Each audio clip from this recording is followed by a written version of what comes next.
Now that we're nearing the halfway point of the current season, I decided that there was no better time to take a look at some players that have been struggling. By that, I mean the players that we're about to go over are having the worst career year yet. In this video, we're going to talk about stats, contracts, and the overall state of each respective team that each player listed represents. And with that, here are 4 NHL players that are having the worst season ever of their career so far.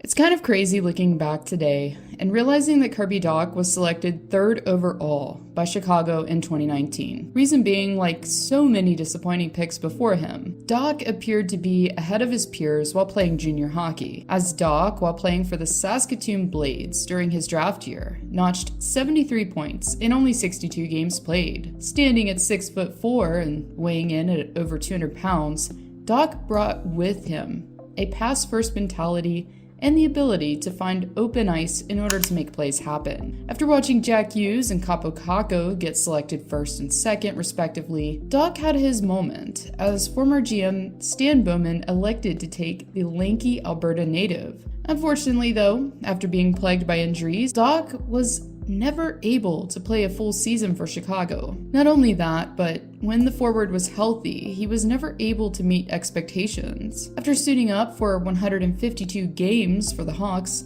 Doc recorded an underwhelming 59 points. While I think we can all agree that the 2019 draft class as a whole wasn't the strongest, this isn't what Chicago expected, I'm sure. Nearly 3 years after he was drafted, Doc was traded to Montreal for the 13th and 66th overall picks in the 2022 draft. The Habs, who were self-aware about their weaknesses at center, made an effort to remedy them by trading for Doc and drafting Slafkowski 1st overall. Well, unfortunately for Doc in Montreal, after tearing his ACL and MCL at the start of the 2023-24 campaign, he remained sidelined for the rest of the season. As far as this current season is concerned, Doc was underwhelming in the 36 games he played in, as he was only able to record 11 points throughout. Spectators have theorized that it could be his previous knee injury and lack of play last season that might be the source of his lackluster production. However,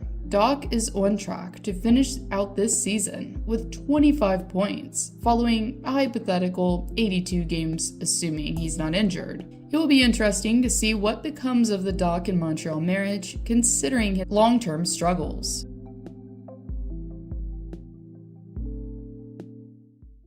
It's pretty hard to believe that it's almost been a decade now since Mika Zibanejad was traded from Ottawa to the New York Rangers. And it really didn't take long, however, for the forward to find his role within the lineup, as Zibanejad dominated offensively while playing within the top 6 throughout most of his tenure thus far with the Rangers. After getting eliminated for the first couple of seasons in NYC, Zibanejad notched 70 or more points on 5 different occasions. His best season yet took place throughout the 2022-23 campaign. After recording 39 goals and 52 assists in a full season's play, the forward finished with just 9 points shy of 100. Unfortunately though, just like most of his teammates this season, Zibanejad has struggled mightily when it comes to his offensive output. So far, he's only been able to put up 21 points following 36 games played. This, among other things, has caused him to be demoted to the 3rd line for some games and to lose ice time. During a recent game against St. Louis, Zibanejad received the least amount of ice time in a single game since 2019, as he only participated in 13 minutes and 4 seconds of the contest. If he continues at the same pace, Zibanejad will finish out with only 48 points to his name. This hasn't happened in a full season's play for Zibanejad since the 2015-16 campaign. Following 81 games played, he was able to notch 51 points, with 21 of those being goals. However, the forward is currently on track to finish the season with only 14 goals, which is the lowest he's ever had in a single campaign. Another shocking stat is the fact that his shooting percentage is at the lowest it has ever been, at 7.7.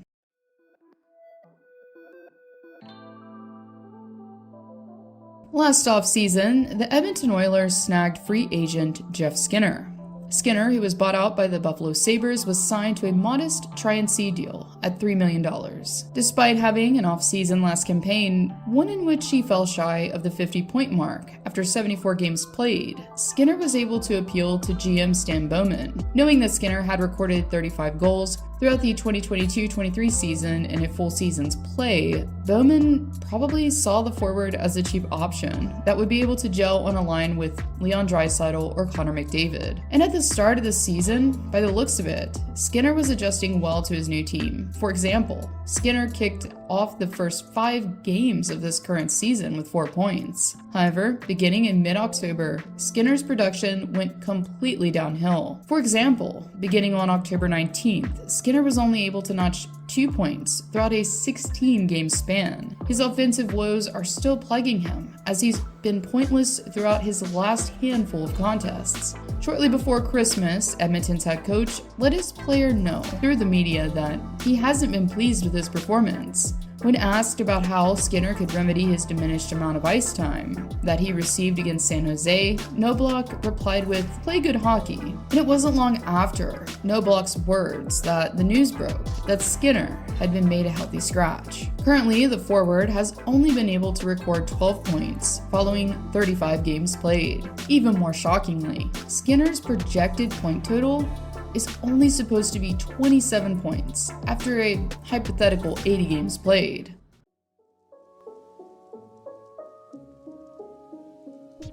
Patrick Kane, aka Showtime, has wowed spectators from day one with his insane deking abilities and agility. His skills and teammates he's had around him over the years have allowed for him to become one of the most decorated US-born players in hockey history. Besides his laundry list of individual awards and accolades, Kane was also part of the dynasty that was prevalent in the NHL that captured 3 Stanley Cups. His best campaign yet took place throughout the 2018-19 season, the one in which Kane eclipsed the 100-point mark for the second time. In this instance, though, he notched 110 points instead of the 106 in 2016-17.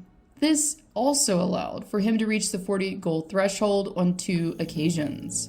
However, as most of us know, as the Blackhawks scandal was unveiled for the world to see, the franchise began to crumble. After watching an intense roster makeover unfold in front of his eyes, Kane made the decision to depart for the Big Apple after okaying a trade in 2023. Following a slightly underwhelming performance in NYC, Kane made the decision to sign with the Detroit Red Wings thereafter. And really, Kane had a strong debut campaign with the Wings, all things considered. Despite the fact that he was only able to play in 50 games for Detroit, he was still able to come close to being at a point per game with 47. But for the Detroit Red Wings as a whole, it seemed like it's been 1 step forward and 2 steps back. Along with many struggling players on the roster, Kane is among them. While playing on the second line for the majority of the season so far, Kane has only been able to record 6 goals and 10 assists throughout. Even though he's missed 5 games due to an upper body injury, Kane has participated in 31 contests thus far. A couple of things that are worrisome are his projected 34 points total on the season and his shooting percentage, which is at a career low of 7.5. In conclusion, I'd like to take this time to thank my amazing patrons for their support: Hunter B, Dom M, Patrick K, Thosha G, and Fluttergirl. If you're interested in receiving monthly shoutouts, videos uploaded in advance, bonus content, and more, simply click the link below to get started and to join my Patreon. Thank you all for watching, and I'll see y'all next time.